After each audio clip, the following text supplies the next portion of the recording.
जय माता दी भक्तों। आज हम श्रवण करेंगे दुर्गा सप्तशती पाठ के छठे दिन कात्यायनी माँ के बारे में। दुर्गा जी के छठे स्वरूप को कात्यायनी कहते हैं। कात्यायनी महर्षि कात्यायन की कठिन तपस्या से प्रसन्न होकर उनकी इच्छा अनुसार उनके यहाँ पुत्री के रूप में पैदा हुई थी। महर्षि कात्यायन ने सर्वप्रथम उनकी पूजा की थी, इसलिए ये कात्यायनी के नाम से प्रसिद्ध हुई। माँ कात्यायनी अमोघ फलदायिनी है।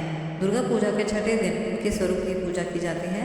इस दिन साधक का मन आज्ञा चक्र में स्थित रहता है। योग साधना में इस आज्ञा चक्र का अत्यंत ही महत्वपूर्ण स्थान है। इस चक्र में स्थित रहने वाला मन का साधक माँ कात्यायनी के चरणों में अपना सब कुछ न्यौछावर कर देता है। भक्त को सहज भाव से माँ कात्यायनी के दर्शन प्राप्त होते हैं। इनका साधक इस लोक में रहते हुए भी अलौकिक तेज से मुक्त हो जाता है। हे करुणामयी, जग जननी, स्नेहमयी एवं आनंद देने वाली माँ, आपकी सदा जय। हे जगदम्बे, पंखहीन पक्षी और भूख से बिलबिलाते बच्चे जिस प्रकार अपनी माँ की प्रतीक्षा करते हैं, उसी प्रकार मैं आपकी दया की प्रतीक्षा कर रही हूँ। हे अमृतमयी माँ, मुझे शीघ्र शीघ्र दर्शन देने की कृपा करें। मुझे ऐसी बुद्धि प्रदान करें जिससे मैं आपका रहस्य जान सकूं। जय जयकार करो माता की, आओ शरण भवानी की। एक बार सब प्रेम से बोलो, जय दुर्गे महारानी की। पहली देवी शैलपुत्री है कि ये बैल पर सवारी, अर्धचंद्र माथे पर सोहे, सुंदर रूप मनोहारी। लिए कमंडल फूल और कमल, रुद्राक्षों की माला, हुई दूसरी ब्रह्मचरणी, करे जगत में उजियारा। पूर्ण चंद्रमा से शोभित है देवी चंद्रघंटा माता, इनके सुमरन से निर्बल भी सबल शत्रु पे जय पाता। चौथी देवी कुष्मांडा है, इनकी लीला है न्यारी, अमृत भरा कलश है करवे, किए बाघ की सवारी। करने कमल सिंह पर आसन, सबका शुभ करने वाली, मंगलमयी सकन माता है, जग के दुख हरने वाली। मुनि कात्यायन की कन्या है, सबकी कात्यायनी माँ, दानवता के शत्रु मानवता के सुखदायिनी माँ। सप्तम कालरात्रि देवी है, महाप्रलय ढाने वाली, प्राणी मात्र की रक्षा करती, महाकाल को खाने वाली। श्वेत बैल है वाहन जिनका, तन पे श्वेतांबर माला, यही माँ गौरी देवी है, सबकी जगदम्बा माता। शंख चक्र और गदा पद्म धारण करने वाली, यही सिद्धिदात्री देवी है, रिद्धि सिद्धि देने वाली। जय कल्याणमयी नव दुर्गे, जय हो शक्तिदायिनी माँ, जयति जयति चंडी नव दुर्गे, जय गिरजा महारानी माँ। श्री अर्गला स्रोत। श्री मार्कंडेय जी बोले, जनता, मंगला, काली, भद्रकाली, कपालिनी, दुर्गा, क्षमा, शिवा, धात्री, स्वाहा, स्वधा इन नामों से प्रसिद्ध जगदम्बिके, तुम्हें मेरा नमस्कार हो। देवी चामुंडे, तुम्हारी जय हो। संपूर्ण प्राणियों का कष्ट होने वाली देवी, तुम्हारी जय हो। सब में व्याप्त रहने वाली देवी, तुम्हारी जय हो। हे कालरात्रि, तुम्हें नमस्कार है। मधु और कैटब वाले ब्रह्मा जी को वरदान देने वाली देवी, तुम्हें नमस्कार है। तो मुझे रूप आत्मस्वरूप का ज्ञान दो। जय, मोह पर विजय दो। यश, मोह विजय तथा ज्ञान प्राप्ति रूपी यश दो। और मेरे काम, क्रोध आदि शत्रु का नाश करो। महिषासुर का नाश करने वाली, भक्तों को सुख देने वाली देवी, तुम्हें नमस्कार है। तो मुझे रूप दो, जय दो, यश दो, काम, क्रोध आदि शत्रु का नाश करो। रक्त बीज का वध, जन्म का विनाश करने वाली देवी, तो मुझे रूप दो, जय दो, यश दो, काम, क्रोध आदि शत्रु का नाश करो। शुभ और निशुभ, धूम्रलोचन का मर्दन करने वाली देवी, तो मुझे रूप दो, जय दो, यश दो, काम, क्रोध आदि शत्रु का नाश करो। सबके द्वारा वंदित युगल चरणों वाली, संपूर्ण सौभाग्य प्रदान करने वाली परमेश्वरी, तो मुझे रूप दो, जय दो, यश दो, काम, क्रोध आदि शत्रु का नाश करो। तुम्हारे रूप और चरित्र अचित्य हैं, तुम समस्त शत्रु का नाश करने वाले हो। तो मुझे रूप दो, जय दो, यश दो, काम, क्रोध आदि शत्रु का नाश करो। पापों को दूर करने वाले चरणी गए, जो भक्तिपूर्वक तुम्हारे चरणों में सर्वदा अपना मस्तक झुकाते हैं, उन्हें तुम रूप दो, जय दो, यश दो, काम, क्रोध आदि शत्रु का नाश करो। रोगों का नाश करने वाले चंडिके, जो भक्तिपूर्वक तुम्हारी स्तुति करते हैं, उन्हें तुम रूप दो, जय दो, यश दो, और उनके काम, क्रोध आदि शत्रु का नाश करो। चंडिके, इन संसार में जो भक्तिपूर्वक तुम्हारी पूजा करते हैं, उन्हें रूप दो, जय दो, यश दो, और काम, क्रोध आदि शत्रु का नाश करो। मुझे सौभाग्य, आरोग्य दो, परम सुख दो, रूप दो, जय दो, यश दो, काम, क्रोध आदि शत्रु का नाश करो। जो मुझसे द्वेष रखते हैं, उनका तुम नाश करो। मेरे बल की वृद्धि करो। रूप दो, जय दो, यश दो, काम क्रोध आदि शत्रु का नाश करो। देवी मेरा कल्याण करो, मुझे उत्तम संपत्ति प्रदान करो। रूप दो, जय दो, यश दो और काम क्रोध आदि शत्रु का नाश करो। अंबिके, देवता और असुर दोनों ही अपने माथे की मुकुट की मणियां तुम्हारे चरणों पर खींचते हैं। तुम रूप दो, जय दो, यश दो, काम क्रोध आदि शत्रु का नाश करो। तुम अपने भक्तजनों को विद्वान, यशस्वी तथा लक्ष्मीवान बनाओ तथा रूप दो, जय दो, यश दो, काम क्रोध आदि शत्रु का नाश करो। प्रचंड दैत्य का धर्म करने वाली चंडिके, मुझे शरणागत को रूप दो, जय दो, यश दो, काम क्रोध आदि शत्रु का नाश करो।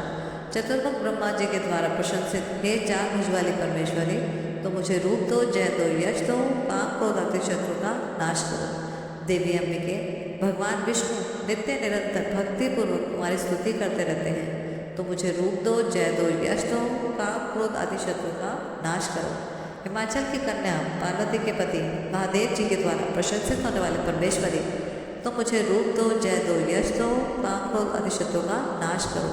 शचीपति इंद्र के द्वारा सद्भाव से पूजित होने वाले परमेश्वरी, तो मुझे रूप दो, जय दो, यश दो, काम क्रोध आदि शत्रु का नाश करो। प्रचंड भुजदंडों वाले दैत्यों को घमंड करने वाली देवी, तो मुझे रूप दो, जय दो, यश दो, काम क्रोध आदि शत्रु का नाश करो। देवी अंबिके, तुम अपने भक्तजनों का सदा असीम आनंद प्रदान करने वाली हो, तो मुझे रूप दो, जय दो, यश दो, काम क्रोध आदि शत्रु का नाश करो। मन की इच्छा के अनुसार चलने वाले मनोहर पति का प्रदान करो। जो मनुष्य इस स्रोत का पाठ करके सब शक्ति रूपी महास्रोत का पाठ करता है, वह सब शक्ति की जब संख्या से मिलने वाले श्रेष्ठ फल को प्राप्त कर लेता है, साथ ही वह प्रचुर संपत्ति भी प्राप्त कर लेता है। श्री कीलक स्रोत। चंडिका देवी को नमस्कार है। श्री मार्कंडेय जी बोले, विशुद्ध ज्ञान ही जिनका शरीर है, तीनों वेद ही जिनके दिव्य नेत्र हैं, जो कल्याण प्राप्ति के हेतु हैं तथा अपने मस्तक पर अर्धचंद्र का मुकुट धारण करते हैं, उन भगवान शिव को नमस्कार है। मंत्रों का जो अभिकीलक अर्थात मंत्रों की सिद्धि में विघ्न उपस्थित करने वाला शाप रूपी कीलक का जो निवारण करने वाला है, उस सप्तशती स्रोत को संपूर्ण रूप से जानना चाहिए। यदि सप्तशती के अतिरिक्त अन्य मंत्रों के जप से भी निरंतर जो जप में लगा रहता है, वह भी कल्याण का भागी होता है। उसके भी उच्चाटन आदि कर्म सिद्ध होते हैं और उसे भी समस्त दुर्लभ वस्तुओं की प्राप्ति होती है। तथापि जो अन्य मंत्रों का जप न करके केवल इस सप्तशती नामक स्रोत से ही देवी की स्तुति करते हैं, उन्हें स्तुति मार्ग से ही देवी सिद्ध हो जाती है। उन्हें अपने कार्य की सिद्धि के लिए मंत्र, औषधि तथा किसी अन्य साधन के उपयोग की आवश्यकता नहीं रहती है। बिना जप के ही उसके उच्चाटन आदि समस्त अभिचारिक कर्म सिद्ध हो जाते हैं। इतना ही नहीं, उनकी संपूर्ण अभीष्ट वस्तुएं भी सिद्ध होती हैं। लोगों के मन में यह शंका थी कि जब केवल सप्तशती की उपासना से ही अथवा सप्तशती को छोड़कर अन्य मंत्रों की उपासना से भी समान रूप से सब कार्य सिद्ध होते हैं, तब उनमें से श्रेष्ठ कौन सा साधन है? इस पर भगवान शिव ने उनके पास आए और जिज्ञासुओं को बताया कि सप्तशती नामक संपूर्ण स्रोत ही सर्वश्रेष्ठ एवं शुभदायी है। तब भगवती चंडिका ने सप्तशती नामक स्रोत को महादेव जी से कहकर उसे गुप्त कर दिया। सप्तशती के पाठ से जो पुण्य प्राप्त होता है, उसकी कभी समाप्ति नहीं होती है, किंतु अन्य मंत्रों के जप जन्य पुण्य की समाप्ति हो जाती है। अतः भगवान शिव ने अन्य मंत्रों की अपेक्षा जो सप्तशती को श्रेष्ठता का निर्णय दिया है, वह अन्य मंत्रों को जप करने वाला पुरुष भी यदि सप्तशती के स्रोत और जप का अनुष्ठान कर ले, तो वह भी पूर्ण रूप से कल्याण का भागी होता है। इसमें तनिक भी संदेह नहीं है।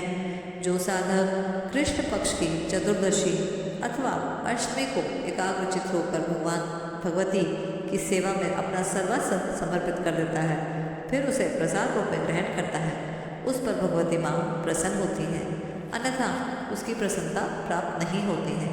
इस पर सिद्धि के प्रतिबंधक रूप कीलन के द्वारा महादेव जी ने इस स्रोत को कीलित कर रखा है। जो ऊपर बताई गई विधि से निष्कीलन करके सप्तशती स्रोत का प्रतिदिन स्पष्ट उच्चारण पूर्वक पाठ करता है, वह मनुष्य सिद्ध हो जाता है, वही देवी का पार्षद होता है और वही गंधर्व भी होता है। सर्वत्र विचरते रहने पर उसे संसार में कहीं भी भय नहीं होता है, वह अकाल मृत्यु के वश में नहीं पड़ता तथा देह त्यागने के बाद मोक्ष को प्राप्त होता है। अतः कीलन को जानकर उसका परिहार करके ही सप्तशती का पाठ आरंभ करना चाहिए।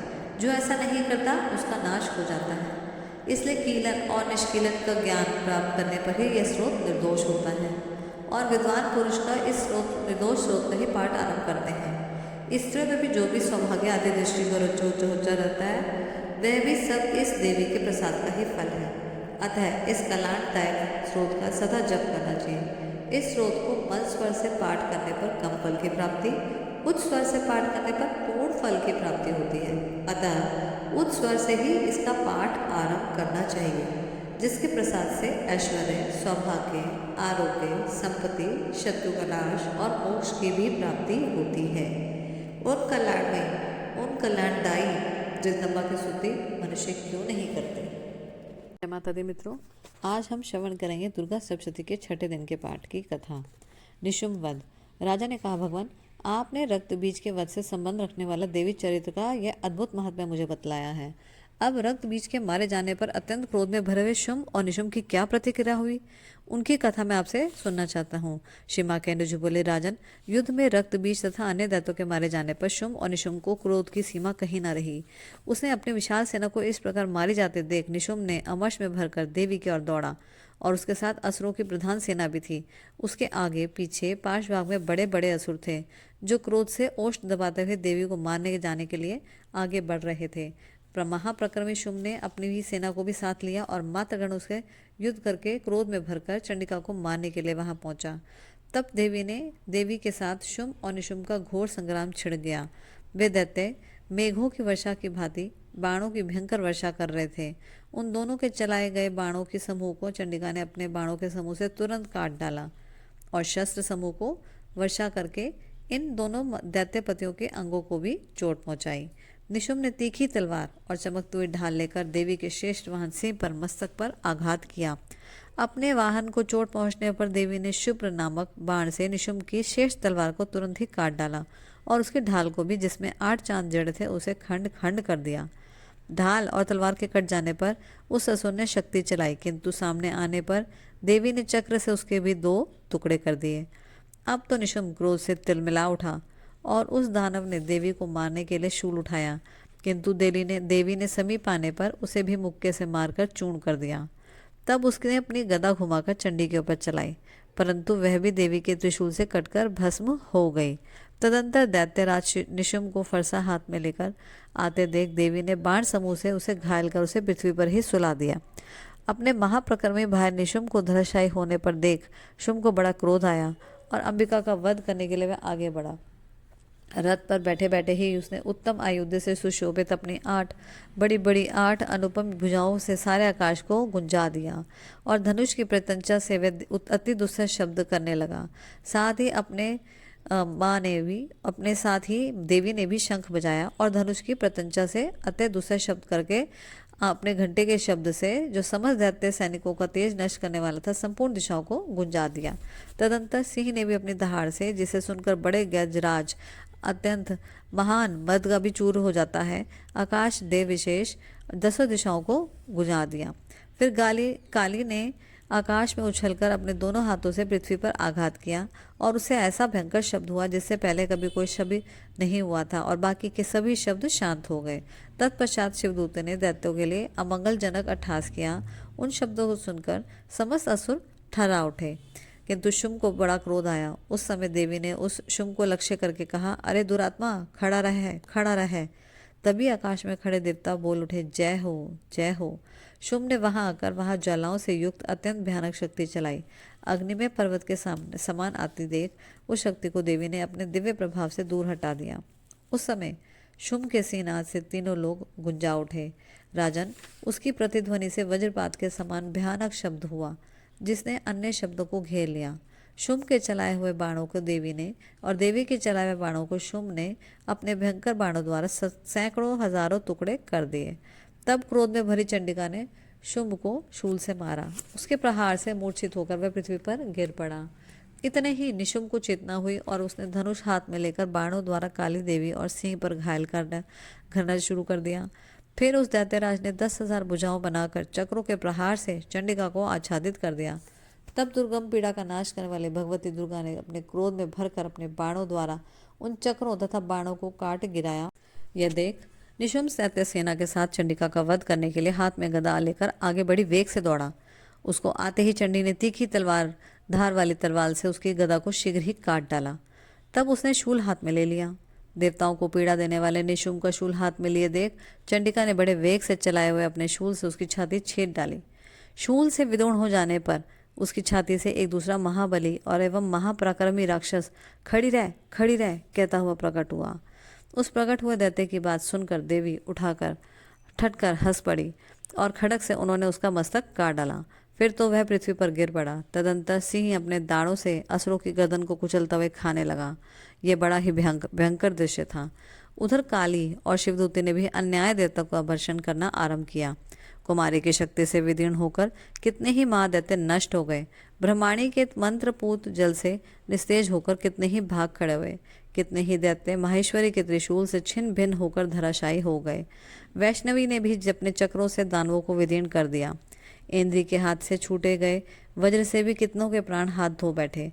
कुछ असर नष्ट हो गए और कुछ इस महायुद्ध से भाग गए। कितने ही काली शिवदूती और सिंह का ग्रास बन गए। आइए अब श्रवण करते हैं 10वें अध्याय का शुंभ वध। श्री मार्केंडु जी बोले, राजन, अपने प्राणों के समान प्यारे निशुंभ भाई को मारा देख और सारी सेना का सहारा हुआ जान शुंभ ने कुपित होकर कहा, दुष्ट दुर्गे, तू बल के अभिमान में आकर झूठा मूठा गर्व न कर। तू बड़ी माननीय बनी हुई है, किंतु दूसरी स्त्रियों का बल लेकर सहारा लेकर साथ लड़ती है। देवी बोली, अरे दुष्ट, मैं अकेली ही हूँ। इन संसार में मेरे अतिरिक्त दूसरा है ही कौन। देख, ये मेरी ही विभूतियाँ हैं, अतः मुझ में ही प्रवेश कर रही हैं। तब ब्रह्माणी आदि समस्त देवियाँ अंबिका देवी के शरीर में लीन हो गई। उस समय केवल अंबिका देवी ही रह गई। देवी बोली, मैं अपने ऐश्वर्य शक्ति से अनेक रूपों में यहाँ उपस्थित हुई हूँ। इन सब रूपों को मैंने समेट लिया है। अब मैं अकेली ही युद्ध में खड़ी हूँ। तुम भी स्थिर हो जाओ। ऋषि बोले। तब देवी और शुंभ दोनों ने सब देवताओं एवं दानवों के साथ मिलकर भयंकर दोनों आपस में युद्ध छिड़ गया। बाणों की वर्षा तथा तीखे शस्त्रों से दारुण अस्त्रों के प्रहार के कारण उन दोनों का युद्ध सब लोगों के लिए बड़ा भयानक प्रतीत हुआ। उस समय अंबिका देवी ने जो सैकड़ों दिव्य अस्त्र छोड़े, उन्हें दैत्यराज शुंभ ने अनेक निवारक अस्त्रों द्वारा काट डाला। इसी प्रकार शुंभ ने भी जो दिव्य अस्त्र चलाए, उन्हें परमेश्वरी ने भयंकर हुंकार शब्द के उच्चारण मात्र से ही खिलवाड़ में ही नष्ट कर डाला। तब उस असुर ने सैकड़ों बाणों से देवी को आच्छादित कर दिया। यह देख क्रोध में भरी हुई देवी ने उस पर बाण चलाकर उसके धनुष को काट डाला। धनुष कट जाने पर दैत्यराज ने शक्ति हाथ में ली, किंतु देवी ने अपने चक्र से उसकी शक्ति को भी काट गिराया। तत्पश्चात दैत्यों के स्वामी शुंभ ने 100 चांद वाली चमकती हुई ढाल और तलवार हाथ में लेकर उस समय देवी पर हमला किया। उसके आते ही चंडिका ने अपने धनुष से छोड़े हुए तीखे बाणों द्वारा उसके सूर्य किरणों के समान उज्जवल ढाल और तलवार को तुरंत काट दिया। फिर उस दैत्य के घोड़े, हाथी, सारथी मारे गए। धनुष तो पहले ही कट चुका था, अतः अब उस अंबिका को मारने के लिए उद्यत होकर मुद्गर हाथ में लेकर वह दो सामने से आया। उसे आते देख देवी ने अपने तीक्ष्ण बाणों से उसका मुद्गर भी काट डाला। इस पर वह असुर मुक्का तानकर बड़े वेग से देवी की ओर झपटा। उस महादैत्य ने देवी की छाती पर एक मुक्का मारा। तब उन देवी ने भी उसकी छाती पर एक चांटा जड़ दिया। देवी का थप्पड़ खाकर दैत्यराज शुंभ पृथ्वी पर गिर पड़ा, किंतु पुनः सहसा पूर्वत उठकर खड़ा हुआ। फिर वह उछला और देवी के ऊपर ले जाकर आकाश में खड़ा हो गया। तब चंडिका आकाश में बिना किसी आधार के ही शुंभ के साथ युद्ध करने लगी। उनका वह युद्ध पहले सिद्ध और मुनियों को विस्मय में डालने वाला था। फिर अंबिका ने शुंभ के साथ बहुत देर तक युद्ध करने के पश्चात उसे उठाकर घुमाया और पृथ्वी पर पटक दिया। पटके जाने पर पृथ्वी पर आने के बाद वह दुरात्मा दैत्य पुनः चंडिका को वध करने के लिए उसकी ओर दौड़ा।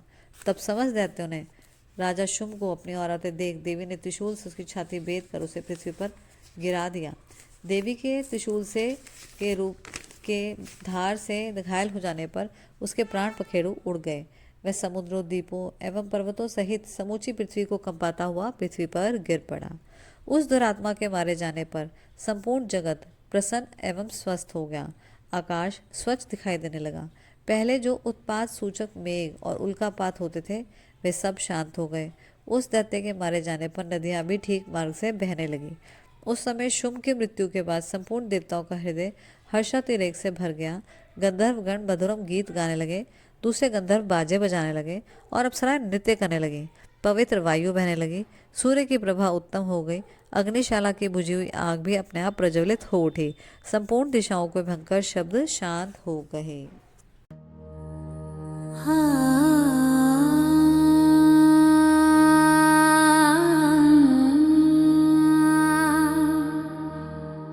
जय अम्बे गौरी मैया, जय श्यामा गौरी, तुमको निश दिन ध्यावत हरे ब्रह्मा शिवरी। जय जय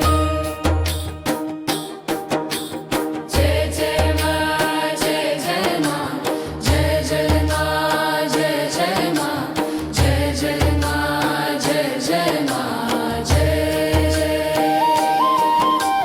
मांग सिंदूर विराजत की को मृग मद को,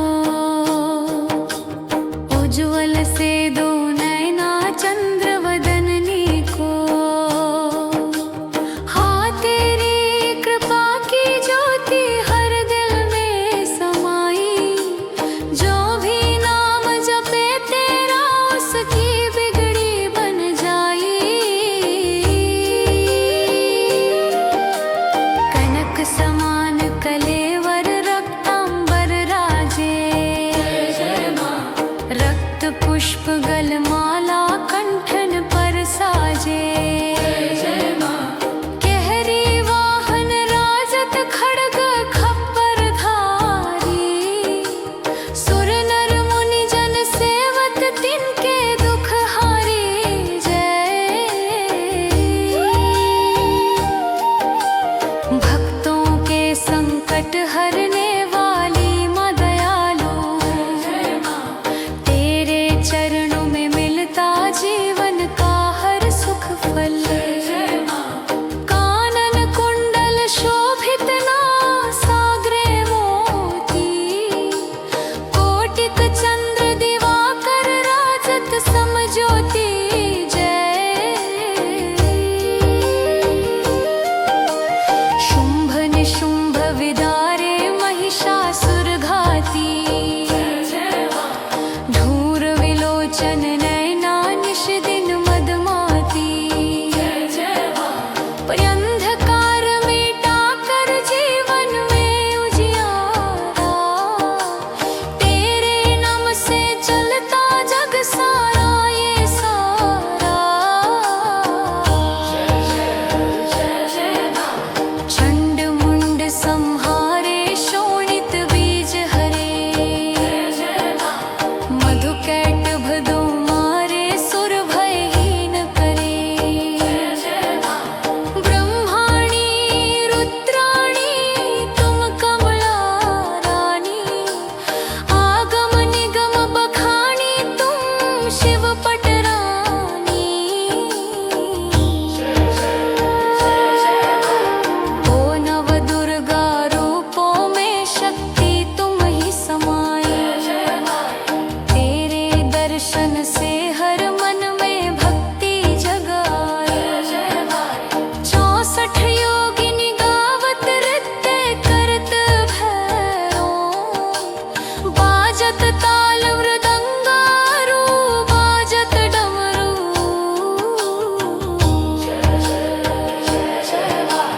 तुम ही जग की माता, तुम ही हो भरता,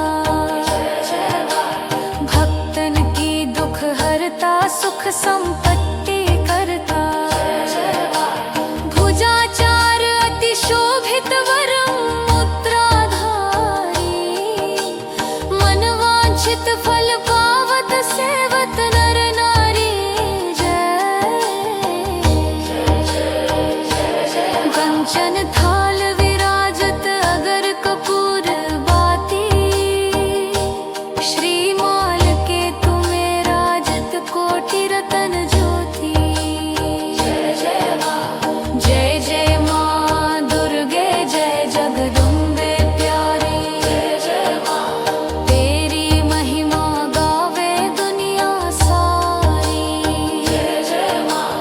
अम्बे की आरती जो कोई नर गावे, कहत शिवा